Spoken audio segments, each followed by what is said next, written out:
Audio Jungle.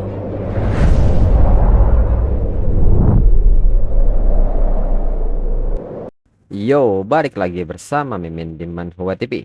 Kali ini kita akan lanjutkan pembahasan dari cerita The Apex of Dragon Mastery.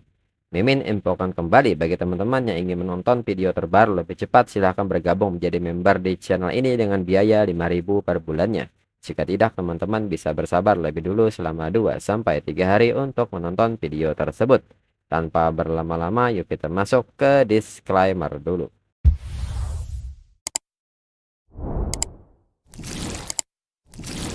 Disclaimer, silahkan abaikan hal ini jika kalian sudah mengerti. Ini peringatan mengenai konten di channel ini. Video ini berisi alur cerita komik yang mempermudah bagi teman-teman untuk mengetahui isi ceritanya dan memahami alur ceritanya. Jika ada kesamaan tokoh, tempat, maupun isu yang sedang hangat, itu benar-benar tidak disengaja. Dan peringatan bagi teman-teman untuk tidak mencontoh atau meniru perkataan maupun perbuatan yang tidak baik yang ada di video ini. Karena cerita ini hanyalah fiktif belaka. Jika mengerti, yuk kita masuk ke ceritanya. Tuan Liu pun menyebut itu bukan urusan dirinya, itu perintah hakim daerah. Itulah hanya suara dia, tapi Chen Tianzi dan dirinya masih bisa mendiskusikan ini. Tuan Liu pun bertanya apa yang akan Chen Tianzi lakukan. Dan di saat ini Chen Tianzi menggunakan skill Divine Bone Dragon Claw, di mana kekuatannya bergantung pada kekuatan diri sendiri. Lalu Tuan Liu yang melihat serangan ini menyebut bahwa jika Chen Tianzi tidak datang ke sini, Chen Tianzi tidak akan pernah mendapatkan kekuatan itu. Karena itu ampuni dirinya. Dirinya bersumpah tidak akan pernah menyusahkan Chen Tianzi lagi. Dirinya memohon pada Chen Tianzi, biarkan dirinya pergi. Chen Tianzi pun mengabulkan keinginan Tuan Liu yang ingin pergi, namun kali ini Tuan Liu akan pergi ke neraka. Petugas keamanan yang melihat Tuan Liu seketika lari karena penguasa negeri ini sudah mati. Di saat yang sama, Jinju yang merangkak hendak kabur pun seketika terhenti langkahnya karena Chen Tianzi menyadarinya. Mengetahui hal ini, Jinju seketika berhenti dan bersujud kepada Chen Tianzi serta mengaku salah sebelumnya dan meminta maaf serta memohon agar dibiarkan pergi. Chen Tianzi pun tidak menanggapi omongan dari Jinju dan seketika terbang pergi menjauh meninggalkan Jinju sendirian. Jinju pun hanya menatap kepergian Chen Tianzi dalam diamnya. Kemudian sorenya di kota Jianghai, Sun Ge menyapa Lu Fan karena lama tidak bertemu dan Lu Fan benar-benar menjadi lebih mengesankan. Dirinya tidak melewatkan satupun pertandingan Lu Fan. Lu Fan mengalahkan kontestan-kontestan itu dengan sangat telak sampai mereka tidak tahu apa yang terjadi. Dan naga-naga itu legenda. Serta Lu Fan punya banyak sekali naga. Lu Fan sangat luar biasa. Lu Fan pun menanggapi ini dengan rasa malu dan menyebut Sun Ge terlalu baik. Lu Fan ingat bahwa Sun Ge lah yang memimpin tim dalam petualangan pertama di dunia rahasia. Senang rasanya melihat wajah yang familiar. Di samping itu, Han Jie meminta Jian Ying untuk tidak khawatir. Jiang Ying akan tinggal bersama dirinya di Taman Jiangsan.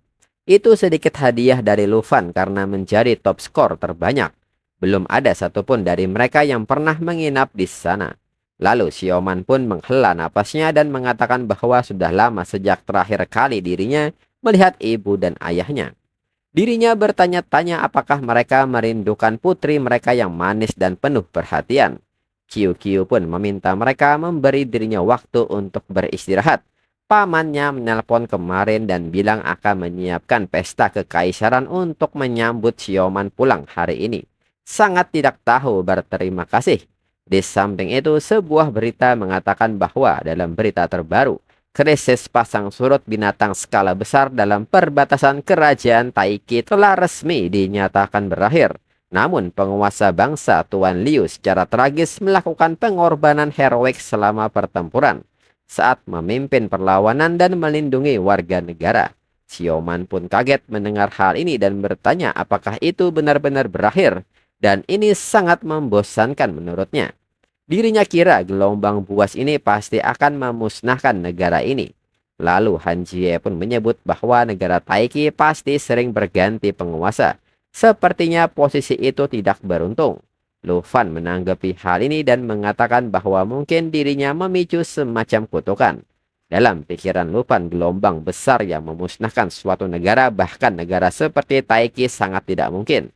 Lagi pula Wuxian bilang ada seorang expert yang tersembunyi di sana. Kemudian kini dipilih keluarga Qin. Sun Ge pun memberitahu Qiu Qiu bahwa mereka telah tiba di rumah. Qiu Qiu pun menyebut bahwa dirinya melihat ayahnya beserta Paman Tao. Mereka semua menunggu mereka. Segera Qiu Qiu keluar dari mobil dan menuju ayahnya. Begitu juga dengan Sioman yang berlari menuju ayahnya dan mengatakan bahwa dirinya sangat merindukannya. Qin Sanhai pun mengatakan bahwa Qiu Qiu kecilnya telah berubah sebegitu banyak dalam 6 bulan terakhir. Dirinya hampir tidak mengenali Qiu Qiu. Qiu Qiu pun meminta ayahnya untuk tidak bercanda dengan dirinya. Lalu Qin Sanhai pun menyapa Han Jie dan Lufan karena telah lama tidak bertemu. Han Jie pun mengatakan bahwa Qin Sanhai sangat baik sekali mengirimkan mobil pribadi untuk menjemput mereka. Han Jie pun mengucapkan terima kasih untuk hal ini. Lalu Qin Sanhai pun mengatakan itu tidak masalah sama sekali. Dengan ini izinkan dirinya mengenalkan Tao Shan, ayah dari Sioman. Dia adalah orang terkaya di kota Jianghai mereka dan memonopoli semua real estate dan sumber daya di kota. Dan diketahui Tao Shan adalah seorang profesi peningkatan penilai tingkat 2. Tao Shan pun menyebut bahwa Qin Sanhai mengoceh omong kosong lagi. Monopoli apakah itu? Itu semua hal kecil. Qin Sanhai adalah orang terkaya di kota Jianghai. Lalu Lufan pun segera menyapa Tao Shan. Tao Shan pun menyebut bahwa Lufan adalah pemuda yang baik.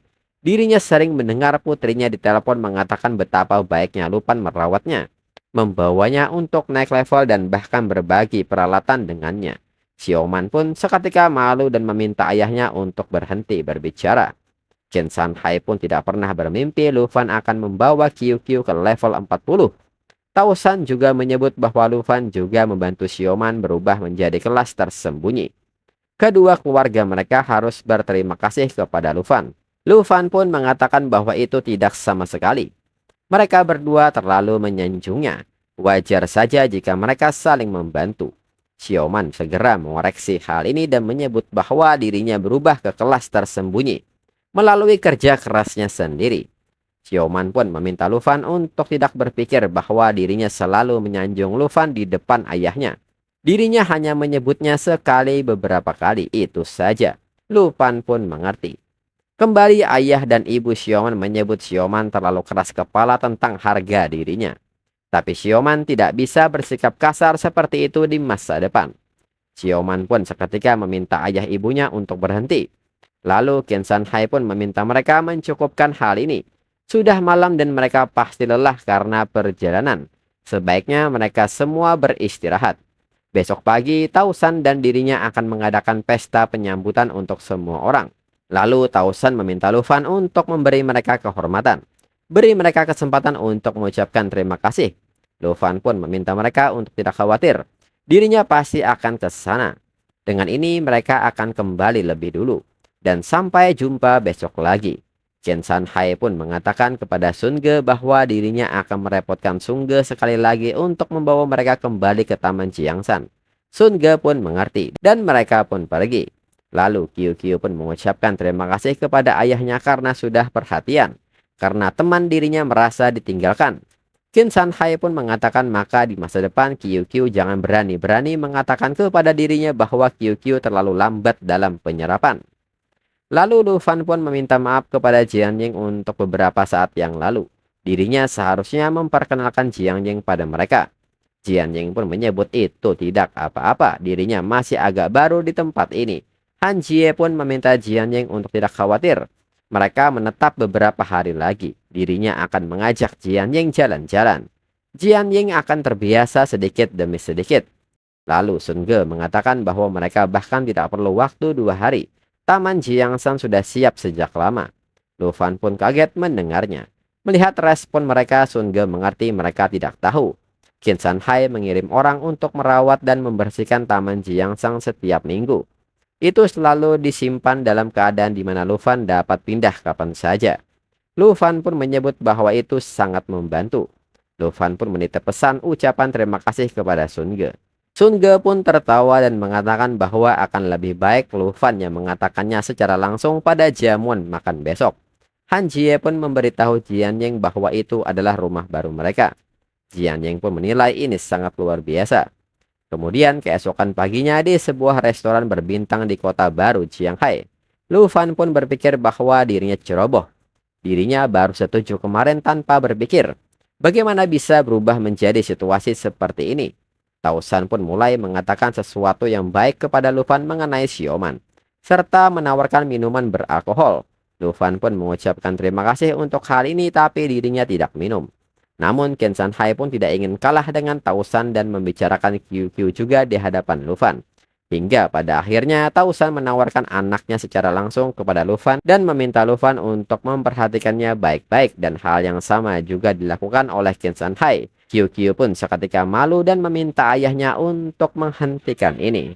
Hal ini pun membuat mereka bersitegang dan Tao San menyebut bahwa masih belum pasti siapa yang akan menjadi istri Lu Fan, dan meminta Ken San Hai untuk berhenti bermimpi. Ken San Hai pun tertawa dan meminta Tao San untuk mengingat kata-katanya.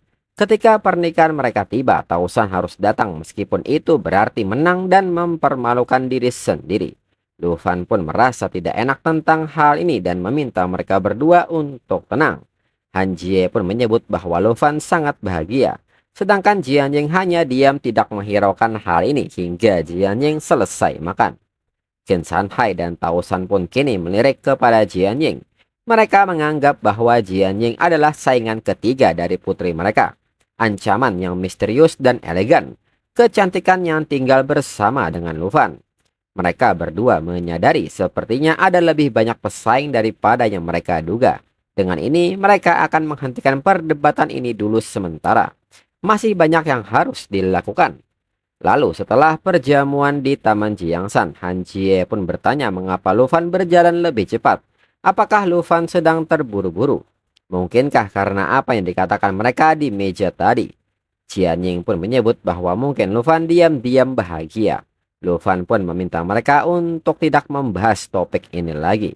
Lalu saat berjalan tiba-tiba seseorang menegur Lu Fan karena lama tidak bertemu. Dan mereka adalah kepala sekolah Bai dan guru Li Kun. Li Kun pun tersenyum dan menyebut bahwa ketika mereka datang ke sini, dirinya sedikit khawatir Lu Fan akan melupakan dirinya dan kepala sekolah. Kepala sekolah Bai meminta Li Kun untuk tenang. Lu Fan adalah siswa terbaik di sekolah nomor 3. Dia pasti bukan orang yang melupakan asal-usulnya. Lalu Han Jie pun sudah menduga bahwa kepala sekolah Bai dan guru Li Kun akan datang mewawancarai dirinya. Jadi Han Jie segera mengantar mereka ke ruang tamu. Setelah sambutan hangat, mereka pun menyampaikan maksud kedatangan mereka. Ternyata mereka ingin Lu Fan kembali ke sekolah nomor 3 untuk memberikan pidato. Kepala sekolah Bai mengatakan bahwa upacara serah terima siswa baru segera tiba. Dia berharap pahlawan dari negara naga yang berasal dari sekolah nomor 3 dapat menjadi teladan bagi teman-teman sekelas mereka yang lebih muda. Meskipun sepertinya kepala sekolah Bai ingin menggunakan dirinya untuk pamer. Tetapi mengingat mereka berdua pernah baik pada dirinya sebelumnya, maka dirinya setuju. Dan tentunya dirinya punya syarat untuk mencapai level 60 dan job ketiga dalam 2 bulan. Pidatonya tidak boleh terlalu lama. Li Kun pun mengatakan bahwa sebagian besar lulusan berusia 30-an. Dirinya tidak pernah berpikir bahwa tujuan Lu Fan di tahun pertama sekolahnya adalah mencapai level 60. Ini luar biasa. Lu Fan pun menyebut gurunya terlalu baik. Ini melibatkan masalah kerahasiaan dan kesepakatan. Kepala sekolah Bai pun mengatakan bahwa ini hal yang wajar. Mulut mereka tertutup rapat dan mereka tidak cocok untuk angin. Namun setelah hal itu, Lu Fan tidak pernah menduga kejadian yang akan terjadi. Lalu keesokan paginya ponsel Lu Fan berbunyi. Segera Lu Fan mengangkatnya dengan rasa ngantuknya. Dan ternyata itu dari Tao San. Tao San pun mengatakan bahwa dirinya tahu segalanya. Lu Fan bilang bahkan tidak tahu hal sepenting itu. Bagaimana Lu Fan bisa begitu sopan? Lu Fan pun bingung dengan hal ini. Tao San pun bertanya apakah Lu Fan belum bangun. Dirinya mengerti dirinya tidak akan banyak bicara. Lu Fan harus menggunakannya saat menerimanya nanti. Lu Fan pun semakin bingung dengan kata terima ini. Dan tak lama berselang, telepon baru kini datang lagi. Kali ini dari Ken San Hai. Lu Fan bertanya ada apa dengan Qin Shanhai datang sepagi ini. Qin Shanhai menyebut bahwa kristal pengalaman akan segera dikumpulkan. Qin Shanhai meminta Lu Fan untuk tidak khawatir tentang naik level. Keluarga Qin akan membantu Lu Fan. Lu Fan pun menilai kristal pengalaman ini kristal yang meningkatkan pengalaman secara signifikan dan mahal. Ini sebenarnya tidak sebaik menggunakannya untuk menjelajahi alam rahasia demi hasil yang cepat. Lu Fan pun seketika bertanya apakah Qin Shanhai dan Tao San tahu bahwa dirinya ingin naik level. Mendengar hal ini, Qin Shanhai kesal mengetahui bahwa Tao San sampai lebih dulu di sana. Qin Shanhai pun meminta Lu Fan untuk tidak membuang-buang uangnya. Lu Fan pun hanya terdiam tentang hal ini. Lalu tak lama kemudian, seseorang datang menekan bel pintu rumah Lu Fan dan ternyata itu adalah petugas yang membawa kristal pengalaman dengan jumlah besar. Lu Fan pun pada akhirnya sangat kesal karena dibohongi pihak sekolah yang menyebut mereka akan menutup mulut soal ini. Pada akhirnya, berita bahwa dirinya ingin mencapai tingkat menengah menyebar dalam semalam. Qin Shanhai dan Tao San segera memberi dirinya semua kristal pengalaman yang telah mereka kumpulkan. Dirinya tidak bisa merasa benar. Dirinya tidak bisa merasa benar sendiri meskipun hubungan mereka baik. Lagi pula ini untuk menjodohkan dirinya dengan putri mereka. Dirinya mengembalikan kartu bau hinian itu kepada QQ dan Xiaoman, seolah-olah dirinya membelinya. Dalam beberapa hari terakhir, dirinya telah menggunakan kristal pengalaman secara terus-menerus. Pada saat yang sama, dirinya juga membawa semua orang kembali ke Pulau Bayangan untuk membersihkan monster yang segar. Hingga level dirinya kini meningkat menjadi level 53. Lalu akhirnya sebelum hari pidato, setelah membersihkan monster yang terkumpul di Pulau Bayangan, dirinya akhirnya menyerap semua kristal pengalaman. Namun pada akhirnya, setelah semua kristal diserap itu hanya naik setengah level. Sungguh penipuan, dan kembali level Lu Fan naik menjadi level 54. Lalu kini di sekolah ketiga, para siswa pun bertanya-tanya apakah semua anggota di sini. Ini sangat meriah. Mereka mendengar bahwa bos besar membicarakannya, tapi ini lebih dari sekedar bos. Dia adalah senior mereka, pahlawan negara naga Lu Fan. Lalu kepala sekolah Bai meminta mereka semua untuk tenang. Sebelum upacara pergantian job, sekolah mengundang semua alumni untuk datang. Lu Fan ada di sini untuk memberikan pidato. Kepala sekolah Bai pun meminta mereka untuk memberikan sambutan hangatnya untuk Lu Fan. Mereka semua pun kini memberikan tepuk tangannya dan bersorak untuk Lu Fan. Kemudian di saat yang sama di distrik Lowayu, kota Jianghai, Chen Tianji pun sudah sampai di sini dan mengatakan bahwa kota ini mirip dengan kota Lizhou, tetapi tidak sejahtera seperti Longdu. Divine Thunderbolt pun bertanya apakah Chen Tianji yakin Lu Fan ada di kota ini. Chen Tianji membenarkan hal itu. Selama mereka menghancurkan semuanya di sini, mereka bisa memancing Lu Fan keluar. Divine Dragonborn pun mengatakan jika Lu Fan tidak ada di sini, Chen Tianji tahu konsekuensinya. Chen Tianji pun mengatakan bahwa keberhasilan akan memberinya kekuatan. Kegagalan akan membuatnya terkubur bersama Earth Dragon-nya. Dirinya akan mengingatnya dalam hatinya. Divine Dragonborn pun menyebut itu sangat bagus. Dirinya semakin tertarik pada Chen Tianji. Lalu Divine Dragonborn meminta Chen Tianji untuk menjawab pertanyaan terakhirnya. Kota sekecil ini tak sanggup menahan amarahnya. Ini adalah negeri naga dan Chen Tianji juga orang negeri naga. Bagaimana perasaan Chen Tianji jika dirinya membunuh banyak orang? Apakah Chen Tianji membutuhkan dirinya untuk mengampuni manusia di sini? Chen Tianji pun menegaskan bahwa dirinya tidak peduli. Membunuh lebih banyak orang akan membantu mereka memaksa Lu Fan keluar dengan cepat. Divine Dragonborn pun tertawa puas dan mengatakan bahwa jawaban ini persis yang dirinya suka. Jika demikian mereka akan memulainya. Orang-orang yang berada di sekitar pun seketika bertanya-tanya apa yang terjadi. Apakah itu langit dan ini sangat panas. Dan panas ini suhunya semakin panas. Mereka pun merasa akan mati terbakar sampai mati. Chen Tianji pun menilai bahwa mereka semua katak dan nyamuk yang harus dibunuh. Selama dirinya mendapatkan kekuatan dari Divine Dragonborn, apakah ini kerajaan naga atau kerajaan Taiki? Naga atau manusia, Jinju atau Lu Fan itu tidak penting lagi. Dan untuk episode selanjutnya tunggu minggu depan lagi. Sekian dan terima kasih.